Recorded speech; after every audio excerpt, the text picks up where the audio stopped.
Founded by King Prithvi Narayan Shah, a Gorkhali monarch, it existed for 240 years until the abolition of the Nepalese monarchy in 2008. During this period, Nepal was formally under the rule of the Shah dynasty, which exercised varying degrees of power during the kingdom's existence. Despite a humiliating defeat to China after a failed invasion of Tibet in the 1790s, which led to Nepal becoming a tributary state of the Chinese Empire, Nepal successfully consolidated its territories in the ensuing years. Under the Shugali Treaty, the kingdom retained its independence, but became a de facto protectorate of Britain in exchange for territorial concessions equating to a third of the territory then under Nepalese rule, sometimes known as Greater Nepal.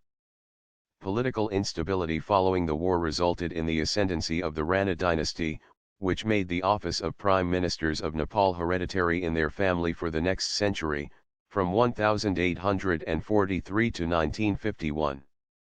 Beginning with Jung Bahadur, the first Rana ruler, the Rana dynasty reduced the Shah monarch to a figurehead role. Rana rule was marked by tyranny, debauchery, economic exploitation, and religious persecution. The mid-20th century began an era of moves towards the democratization of Nepal.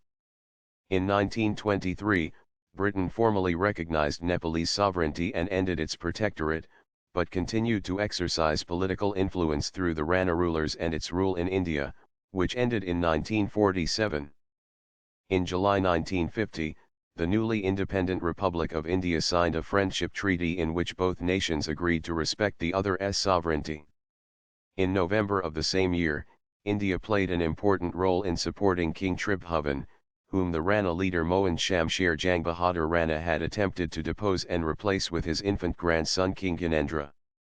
With Indian support for a new government consisting largely of the Nepali Congress, King Tribhuvan ended the rule of the Rana dynasty in 1951. Unsuccessful attempts were made to implement reforms and a constitution during the 1960s and 1970s. An economic crisis at the end of the 1980s led to a popular movement which brought about parliamentary elections and the adoption of a constitutional monarchy in 1990.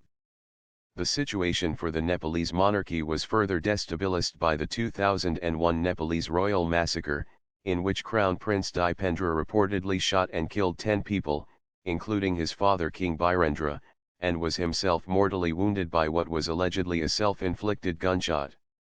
His imposition of direct rule in 2005 provoked a protest movement unifying the Maoist insurgency and pro-democracy activists. He was eventually forced to restore Nepal's House of Representatives, which in 2007 adopted an interim constitution greatly restricting the powers of the Nepalese monarchy. Following an election held the next year, the Nepalese Constituent Assembly formally abolished the kingdom in its first session on May 28, 2008. Declaring the Federal Democratic Republic of Nepal in its place. Until the abolition of the monarchy, Nepal was the world's only country to have Hinduism as its state religion. The country is now formally a secular state.